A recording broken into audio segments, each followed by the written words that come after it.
কাউনিয়া উপজেলার Corsa union জাতীয়তাবাদী যুবদলের দোয়া ও ইফতার মাহফিল অনুষ্ঠিত।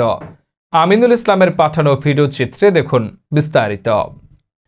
পবিত্র মাহে রমজান উপলক্ষে রংপুরের কাউনিয়া উপজেলায় বাংলাদেশ জাতীয়তাবাদী যুবদলের দোয়া ও ইফতার মাহফিল অনুষ্ঠিত হয়েছে।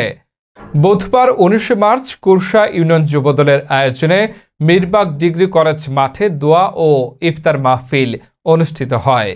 দোয়া ও ইফতার মাহফিলে উপস্থিত ছিলেন কাউনিয়া উপজেলা বিএনপির সাবেক যুগ্ম আহ্বায়ক রাকিবুল হাসান পলাশ, উপজেলা বিএনপির যুগ্ম সাধারণ সম্পাদক আব্দুর রহিম, কুরসা ইউনিয়ন বিএনপির সভাপতি আলতাফ হোসেন, সিনিয়র সহসভাপতি খাজা আলাউদ্দিন, সাধারণ সম্পাদক ফজলুল হক, উপজেলা যুবদলের আহ্বায়ক আব্দুর রহিম, যুগ্ম আহ্বায়ক রাশেদুল ইসলাম, মনু সরকার, ছায়েম সরকার, রংপুর জেলা ছাত্রদলের সাবেক সহসভাপতি ও উপজেলা ছাত্রদলের সাবেক আহ্বায়ক সাইদুল ইসলাম, ইউনিয়ন যুবদলের আহ্বায়ক আবুল মালিক বাবু, সিনিয়র যুগ্ম আহ্বায়ক ইউনুস আলী, সদস্য সচিব আবু হানিফ, যুগ্ম আহ্বায়ক মিঠু, যুবনেতা হাফিজার রহমান, আনোয়ার হোসেন, মাহফুজ, সেন্টু মতিয়ার, মোস্তাফিজার, মাহবুব রশিদ, স্বেচ্ছাসেবক দলের যুগ্ম আহ্বায়ক সজীব উদ্দিন, ইউনিয়ন ছাত্রদলের সভাপতি সামু, মিরবাগ কলেজ শাখা ছাত্রদলের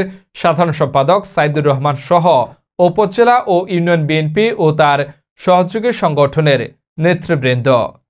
এ সময় বিএনপির চেয়ারপারসন দেশনেত্রী বেগম খালেদা জিয়ার রোগ মুক্তি এবং দেশ ও জাতির কল্যাণে দোয়া মাহফিল অনুষ্ঠিত হয়। বাংলাদেশ জাতীয়তাবাদী যুবদল কুশিয়া ইউনিয়ন কর্তৃক আয়োজিত, যেহেতু আমি কেন ধন্যবাদ জানাইলাম, আমি দীর্ঘদিন এই যুবদলের একজন সভাপতি ছিলাম। আমার প্রাণপ্রিয় সংগঠন এই যুবদল, আমার নিজের অত্যন্ত এই যারা এখনও দায়িত্বে আছেন তারা আমার হাতের সাইনিং পাওয়ারে এখনও তারা দায়িত্ব পালন করতেছেন। এই কারণেই আমি যুবদলকে ধন্যবাদ জানাচ্ছি যে আজকে এই কুশিয়া ইউনিয়ন যুবদল যে একটি মনোরম পরিবেশে এই ইফতার মাহফিলের আয়োজন করছেন।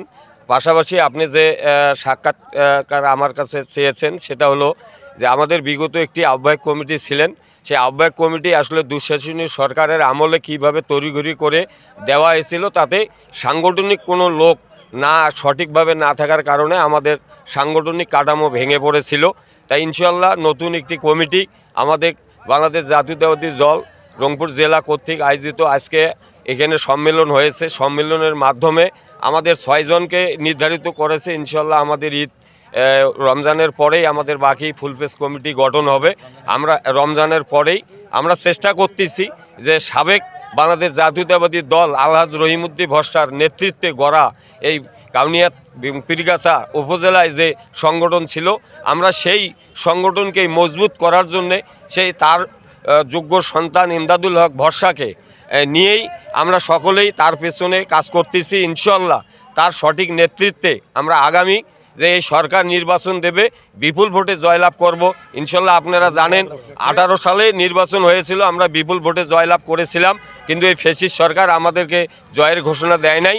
তা আপনাদের সহযোগিতায় আমরা আশাবাদী ইনশাল্লাহ আগামীতে এই আমাদের যুব এবং বিএনপির এবং কাউনিয়া উপজেলা পীরগাছার উপজেলার সকল আমাদের কর্মী বিন্দু এবং জনগণকে নিয়ে ইনশাল্লাহ আমরা সরকার গঠন করব এবং ইমদাদকে জয়লাভ করাবো এই আশা ব্যক্ত করে আমি যুবদল কেন্দ্রীয় সংসদের নির্দেশনা অনুযায়ী আমাদের আজকের এই প্রোগ্রাম, একই নির্দেশনা আমাদের সকল অঙ্গ সংগঠনের উপরে, তার ধারাবাহিকতা বাংলাদেশ জাতীয়তাবাদী যুবদল 3 নং কুরসিয়া ইউনিয়ন শাখা কর্তৃক আয়োজিত আজকের ইফতার মাহফিল ও আলোচনা সভা।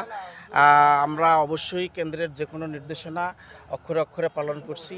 আমাদের বাংলাদেশ জাতীয়তাবাদী দল কাউনিয়া উপজেলা বিএনপি অত্যন্ত শক্তিশালী একটা ইউনিট।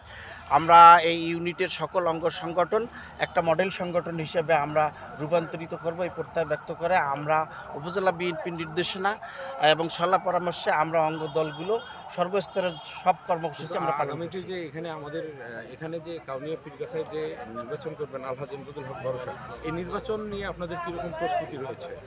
ইনশাল্লাহ আমরা সার্বিকভাবেই সর্বদাই প্রস্তুত। আমাদের প্রাণপ্রিয় নেতা বাংলাদেশ জাতীয়তাবাদী দল কাউনিয়া উপজেলা বিএনপির সম্মানিত সভাপতি জনাব ইমদাদুল হক ভরসা, আপনারা ইতিমধ্যে জেনেছেন যে বাংলাদেশ জাতীয়তাবাদী দল কেন্দ্রীয় নির্বাহী কমিটির সম্মানিত মহাসচিব মহোদয় মির্জা ফখরুল ইসলাম আলমগীর ইতিমধ্যেই সারা বাংলাদেশের 300 আসনের মধ্যে প্রায় 200 আসনের প্রার্থী চূড়ান্ত করেছে। সেখানে আমাদের প্রাণপ্রিয় নেতা, আমাদের সম্মানিত সভাপতি আলহাজ এমদাদুল হক ভরসা ভাই সেখানে তালিকাভুক্ত আছেন। আমরা কাউনিয়া উপজেলা বিএনপি তথা কাউনিয়া পীরগাছা নির্বাচনী আসন 4-এর সমস্ত নেতাকর্মী বদ্ধপরিকর এবং যে কোনো মূল্যে আমরা আমাদের সম্মানিত সভাপতি এবং আমাদের প্রার্থী মহোদয় জনাব এমদাদুল হক ভরসাকে নির্বাচিত করব এই আশাবাদ ব্যক্ত করছি ইনশাআল্লাহ। আমরা আজকের এই যুবদল কুষ্টিয়া ইউনিয়নের ইফতার পার্টিতে উপস্থিত হয়েছি। আপনারা নিশ্চয়ই জানেন যে গত 15 রমজান 16 তারিখে আমরা একযোগে কাউনিয়া উপজেলা বিএনপির 54টা ওয়ার্ডেই একসঙ্গে আমরা ইফতার পার্টি এবং দোয়া মাহফিলের আয়োজন করেছিলাম। খুব সুস্থ সুন্দরভাবে আমরা সেটা সম্পন্ন করতে পেরেছি। নিশ্চয়ই আপনারা জানেন যে আমাদের গত নির্বাচনে আমাদের আলহাজ এমদাদুল হক ভরসা ভাই এই আসন থেকে নির্বাচন করেছিলেন ধানের শীষ প্রতীক নিয়ে। উনি 1-1.5 ঘন্টার ব্যবধানে প্রায় 1,10,000-এর উপরে ভোট উনি পেয়েছিলেন, কিন্তু এই ফ্যাসিস্ট সরকার তাকে নির্বাচিত হতে দেন নাই। তবে আমরা এবার আশা করি যে এই অন্তর্বর্তীকালীন সরকারের আমলে যে নির্বাচন অনুষ্ঠিত হতে যাচ্ছে অত্যন্ত সুস্থ সুন্দর এবং নিরপেক্ষ নির্বাচন হলে আমরা এই আসনে অবশ্যই আমাদের প্রার্থী আলহাজ এমদাদুল হক ভরসা ভাইকে বিপুল ভোটে আমরা নির্বাচন করতে পারবো। বর্তমান উপজেলা বিএনপিতে যে যারা নেতৃত্বে এসেছেন তারা অবশ্যই রাজপথের সাবেক ছাত্র সংগঠন বা যুব সংগঠন থেকে বেড়ে আসা তাদের আমরা আশাবাদী যে অবশ্যই আগামী কাউনিয়া উপজেলা পূর্ণাঙ্গ কমিটিতে ত্যাগীদের মূল্যায়ন অবশ্যই হবে ইনশাআল্লাহ আশা করি। পালিয়ে গেলেও তাদের গভীর ষড়যন্ত্র কিন্তু তারা এখনো অব্যাহত রাখছে। আমরা কিন্তু জাতীয়তাবাদী যুবদলের নেতৃবৃন্দ আমরা যারা রয়েছি তারা যে গভীর ষড়যন্ত্র মেতে উঠেছে, আমরা সেই ষড়যন্ত্রকে প্রতিহত করার জন্য আমরা কিন্তু এখন পর্যন্ত প্রস্তুত রয়েছি, আগামীতেও থাকবো, ভবিষ্যতেও থাকবো ইনশাল্লাহ।